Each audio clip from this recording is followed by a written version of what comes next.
Good morning. Today we want to share with you some insights into what happens every day in schools across the city of Chicago. Specifically, I'm talking about the nearly 30,000 Chicago Teachers Union members who work to prepare, support, and deliver the best possible education program they can to 400,000 plus students who attend Chicago Public Schools.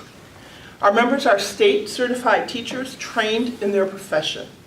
They come to school ready to teach, to encourage, and to help children of all ages be prepared for a life of intellectual inquiry, for pursuit of further knowledge, for citizenship, and even to be ready for employment.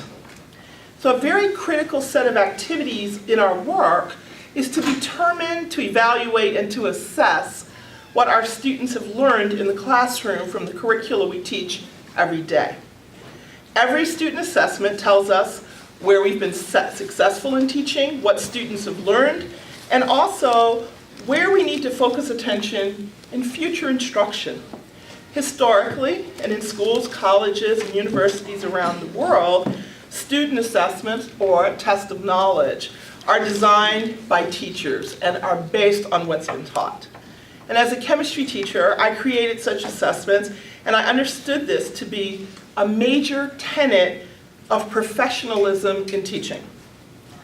In contrast to that, today we will share with you what we know about a destructive national trend called standardized testing that has its roots in the eugenics movement of the last century.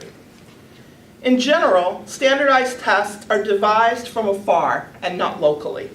It has been well documented over and over and over again that these multi-million-dollar, rigidly prescribed standardized testing programs often aim to judge students against measures that have little or nothing to do with what the classroom teacher has taught or is expected to teach. And in Chicago, we've seen the rollout of dozens of these standardized tests in a budget-challenged school system which is not even prepared to administer them properly. These tests are rushed into classrooms with inadequate preparation for both students and teachers. They are used for inappropriate age groups or grade levels. They do not inform future student instruction. They consume huge amounts of instructional time and financial cost, and are a heavy paperwork burden. And most outrageous of all, some standardized tests even require 5-year-old kindergarten children to use computer technology they have never seen or touched. The revelations that classroom teachers and parents share with us about the anxiety, frustration, and depression that these standardized tests cause for children are horrendous. Therefore, we are announcing the Chicago Teachers Union Let Us Teach campaign and joining in today's National Day of Action on Testing, along with teachers and parents across the country who are alarmed by what is a clear and present danger to children and a threat to their education. Right now, parents and educators are mobilizing against standardized tests in New York, in Long Island, in New York, in Cleveland Heights, Ohio, Seattle, Washington, Denver, Colorado, Los Angeles, Oakland, and the Bay Area schools in California. So why are we doing this? We object to the growing trend to mandate unproven standardized tests, which are a major drain on classroom time, undermine education, and stand in stark contrast to proven student assessment tools of classroom teacher-developed quizzes, exams, checklists, and homework given daily, weekly, monthly, or quarterly. These are student assessment tools that relate directly to the actual curricula students learn. They are not the result of some corporate think tank exercise or focus group. Beyond the failure of standardized tests to help evaluate or provide guidance on anything relative to teaching in Chicago, we also see evidence of them being used politically, here and elsewhere. Performance on these invalid tests is used to punitively justify decisions about students and school rankings. They're used punitively to target so-called failing or underperforming schools, and ultimately to make decisions about school closings. And just as shocking, we are appalled that student performance on these unproven standardized tests is used to evaluate performance and determine the fate of the very teachers charged with administering these tests. We are outraged that the Illinois State Legislature, the Illinois State Board of Education, Chicago Public Schools now mandate that children in Chicago take an array of nearly 30 standardized tests aimed at preschool children through students in 12th grade. So the questions we must ask, and I hope you will ask also, are these. Why must our public school children be subject to this battery of pointless standardized testing throughout the year, every year? How much is CPS paying for these standardized programs, into whom? Doesn't count the consultants and the firms and the test prep materials. We urge you to consider these factors in understanding why we all must act to stop Chicago's massive standardized testing program. 1, let us consider the fact that children are harmed. 2, consider the loss of classroom instructional time. And 3, consider the damage to teacher professionalism. And let's also consider that these tests are not used to inform instruction, but to rank and sort students, close schools, and stigmatize school communities. These concerns are at the heart of the Chicago Teachers Union new campaign, Let Us Teach, to fight standardized testing. We are urging parents to, 1, opt out of standardized testing. Demand the Chicago Public Schools immediately stop the clearly harmful and pointless standardized testing of children in preschool and kindergarten through 2nd grade. Call or email CPS officials to protest standardized testing. I will give you those names and addresses and emails. We are encouraging our Chicago Teachers Union members to talk to students' parents about standardized testing and to urge them to call CPS officials. We are asking our members to file a limitations on paperwork contract agreements, to distribute leaflets outside of schools to students and parents to take a stand, and to meet with school colleagues. Tell principals and local school council members that these standardized tests are harming children and that schools should drastically reduce the administration of the number of these tests. We're asking schools, local school councils, to sign a letter to CEO Barbara Byrd Bennett that they want the excessive testing stopped. Now I'd like to introduce you to 3 Chicago public school parents who will talk about their concerns and opposition to standardized testing and opting their children out of the test. I would like for you to meet Cassie Cresswell. She's a parent at Goethe Elementary. Hi, my name is Cassie Cresswell. I have a 2nd grader and a preschooler at Goethe. I've opted them out of pretty much the vast majority of standardized testing. To start this off, I want to say a little anecdote about how I first became concerned about the amount of testing that's happening in CPS. My daughter was a very early good reader. In kindergarten, her teacher mentioned to us, it's great that she's a great reader. It's been really helpful because I can have her read to the class so I can complete the amount of one-on-one testing that I have to get done. And I was like, yeah, that's too much testing. If you need to have your 5-year-old be your teacher's aide to get this stuff done, you're doing too much testing. So one thing I want to mention is that CPS has been giving some lip service that they've been reducing testing. But really, in fact, they're still giving tests that they've claimed to have eliminated. In particular, this NWEA map for the primary grades test, MPG. In August, they announced that our new assessment policy builds on our April announcement of eliminating the NWEA MPG assessment for kindergarten, 1st grade, and 2nd grade students. In that same press release, they listed the tests that are being given, and in fact, probably about half the district kindergarten through 2nd graders are taking this test. This is a computer adaptive test, and this is the one Karen referred to.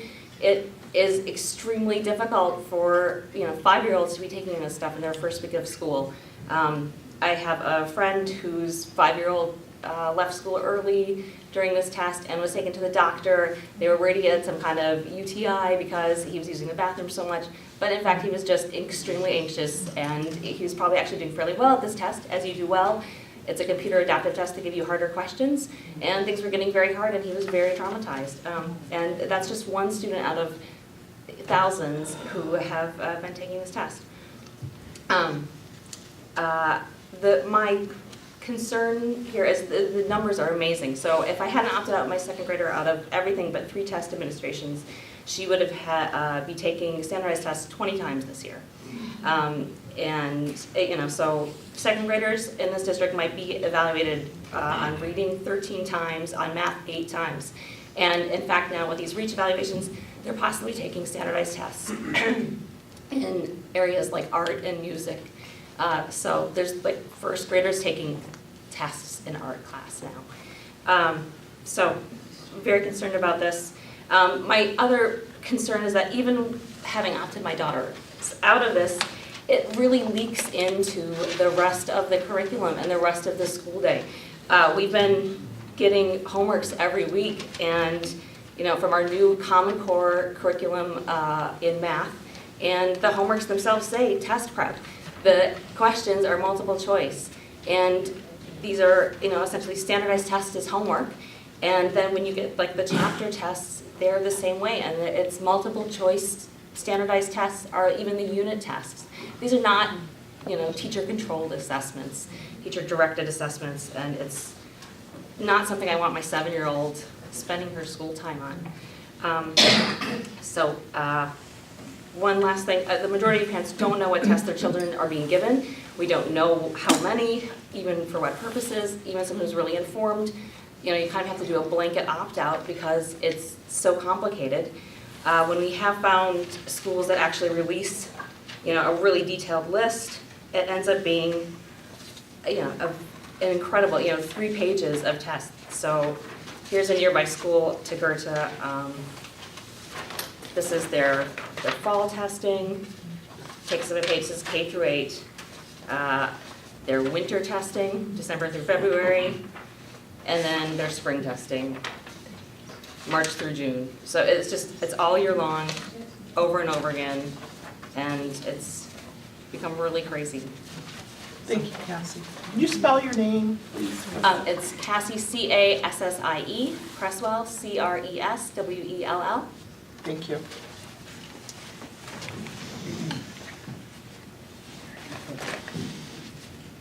Next, I'd like to introduce you to Nellie Cotton. She is a parent at Grimes Elementary School. Nellie. Thank you. I'm the proud parent of a special education student at Grimes School in the Midway Network. He is what CPS now refers to as a diverse learner. Year after year, I have watched my child stress over testing, M-CLASS, DIBELS, NWEA, REACH, ISAT, etc. Year after year, the stakes have only gotten higher, and the intense pressure to attain the magic score continues to grow. The stakes are high and impact how much funding a school gets from the government, how much autonomy a school has, and at times a school's very existence is at stake. Standardized tests are used to measure the perceived success of a school, its teachers, and students. Testing should support a student and help improve a school, but this data-driven frenzy has created a hostile learning environment for our children, quashing the joy of learning and is counterproductive. I decided to opt my son out of testing last year because he was having nightmares about failing the test and was distraught about having low test scores in comparison to his peers. He knew how much was at stake and what a low score signifies to CPS. He's a failure. He was embarrassed and demoralized. He asked me if he was stupid. A standardized test score that means absolutely nothing because it does not adequately reflect a diverse learner's ability or achievement had shattered his self-esteem. It was unconscionable to stand by and allow my child to continue suffering this humiliation. A school system should foster the joy of learning, exploring, and growing, not decimate a child one test at a time. If CPS acknowledges that my child is a diverse learner, why does it refuse to acknowledge that a standardized test cannot adequately measure or pretend to capture my child's full ability? I also believe a child's inability to attain the magic score should not be reflective of his teacher's hard work and dedication. I demand that the board stop incessant high-stakes testing. Only educators in a classroom can can accurately assess a student's achievements. Only educators have first-hand knowledge of the child before them. Only educators. Precious instruction time and copious amounts of funding are wasted on this testing. Allow our children to experience the joy of learning and stop this testing. Thank you. You want to spell your name? Nellie, Nellie, Cotton, Cotton. Thank you. And last, I would like to introduce Tara Mack. She is a parent at Pierce Elementary School.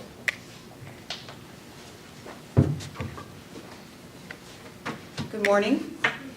My name is Tara Mack. I'm a parent at Pierce, and I'm here this morning to share a couple of concerns that I have as a public school parent about what's happening with standardized testing in Chicago public schools. The first concern would really be about the amount of testing that students are subjected to. I'm concerned about that the increasing quantity, or the increasing emphasis on standardized tests means a reduced amount of time that the teachers in my son's school have to teach because they're spending time on test preparation, test administration, and then analysis of the tests. So that's something that worries me. It worries me that perhaps the amount of standardized testing is changing the nature of the time that teachers are spending teaching, because there's so much pressure on schools these days to get high scores on these tests, because there's so much riding on them, that I'm concerned is the amount of time is the amount of time spent on test prep taking away from other kinds of academic priorities that teachers should be able to emphasize.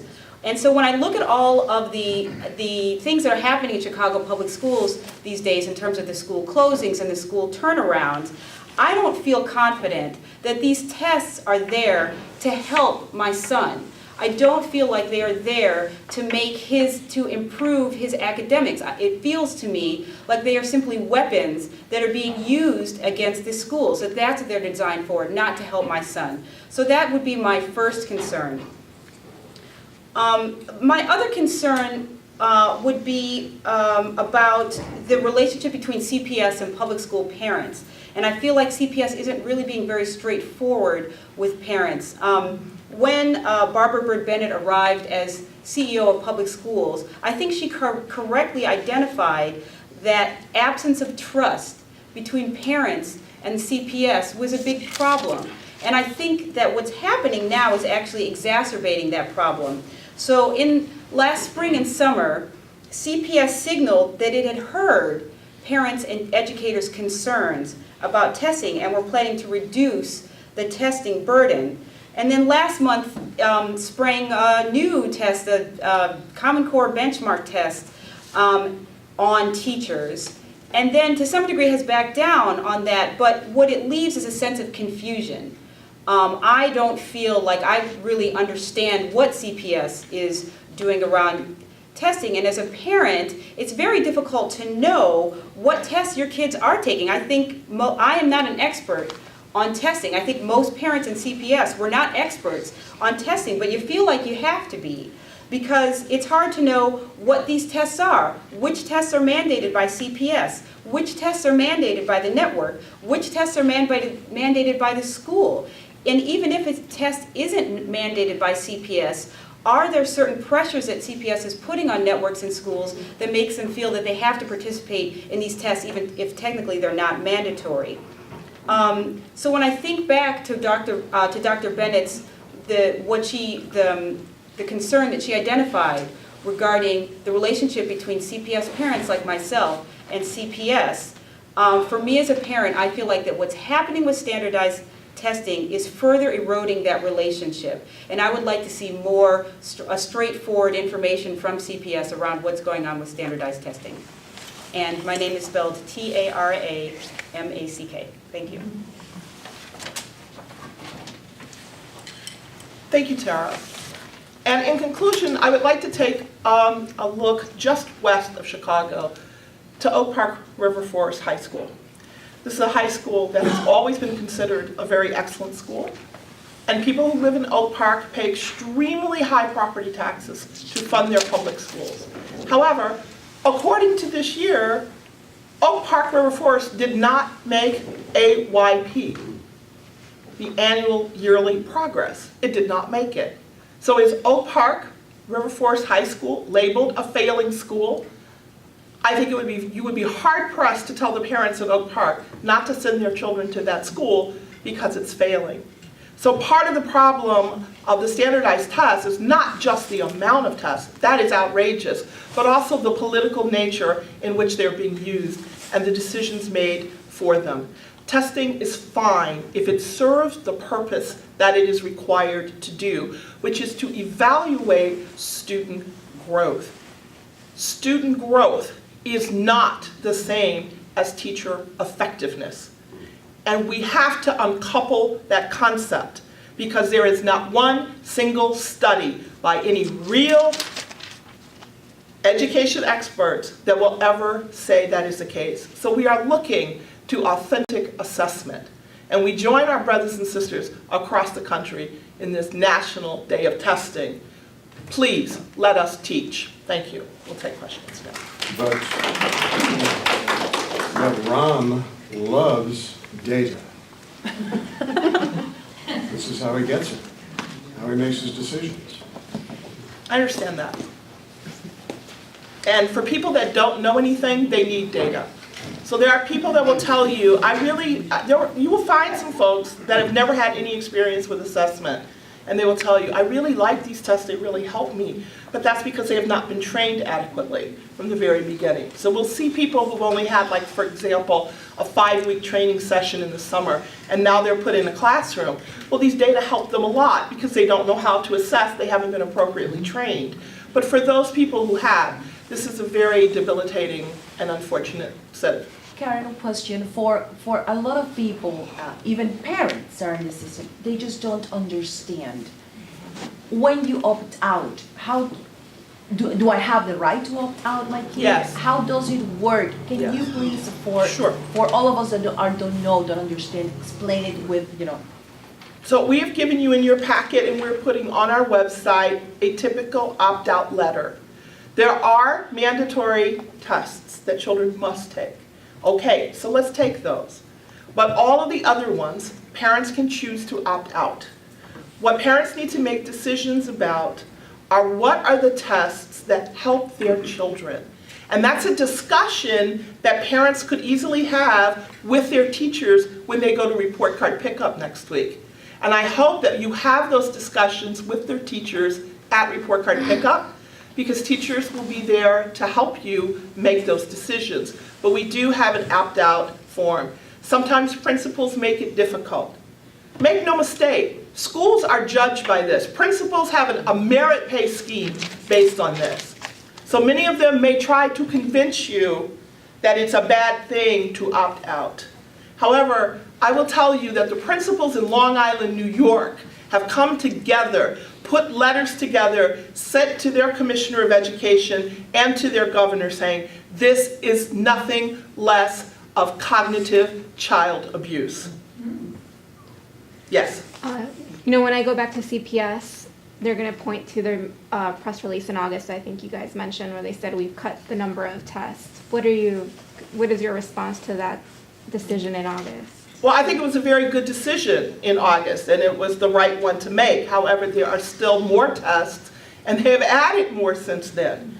So the problem is, we believe that there should be no testing for children pre-K to 2, to 2nd grade.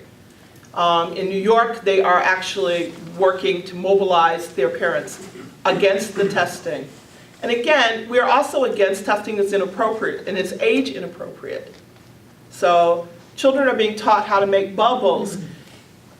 If we want to move, no amount of testing is going to decrease the achievement gap. We need to start saying this loud. We can continue to have talk about high standards. We believe in high standards. But no amount of testing is going to close the achievement gap until we look at the other things that cause it. Testing in itself will never close the achievement gap. We have been testing children for 14 years under No Child Left Behind. The achievement gap is widening. So continuing to do the same thing and expecting different results is the definition of insanity. So it must stop. What tests have been added? Do you have a? We had some benchmark, Common Core benchmark testing that was added just a few, last week, was it? A lot of the schools didn't cut tests. How do you think the mayor uses testing as a political weapon? Well, I don't know what he does. So, you would really have to talk to him about how he uses it. But what we do see is that if you look at the performance policy, almost 50%, actually more than 50% of the performance policy to judge schools is based on standardized tests. Now, I'm just alluding to what was said here earlier about how. It's a political tool. So I'll give you an example. So like I said, I don't know what Rahm doing. Again, you have to go talk to him. In New York, they purposely increase the cut scores so that more schools will fail. Because the political agenda is to tell every parent that your school is failing so we can come in and take over your schools and privatize them. That is the ultimate goal here. So cut scores are not based on what children actually did, but some political decision to show that schools are either doing better. Under Mayor Daley, guess what? The test scores rose every single year. The only test scores that really should count are the national test scores that are done by sampling, not done by every single child. The only people who have benefited from this testing regime are the testing companies. That is who's benefited from this, not our children, who are struggling and having more and more and more psychic trauma behind the stakes that are attached to this. So we would like to call for parents to opt out and speak with your teachers. They will be glad to help you through this process. Thank Karen, you. how do, just one more question. How, you keep mentioning New York, obviously because they have the power, so far they are a good example, they have and could organize. Why is it with Chicago Public Schools that we haven't get to that point to unite together and then change what we need to change? Well, in New York, the principals took a principled stand. So again, the way the system is set up in Chicago, I think a lot of principals have an awful lot of fear that they're fighting. They're terrified. It's scary in schools right now. And it's not scary because of what the children are doing. It's scary because the policies are hanging over people. People get threatened every single day. They can close my school. They can close my school. This movement started in places where they weren't worried about their schools closing. And that's where it will start here, and it will continue to spread. But it has to start somewhere. So, thank you.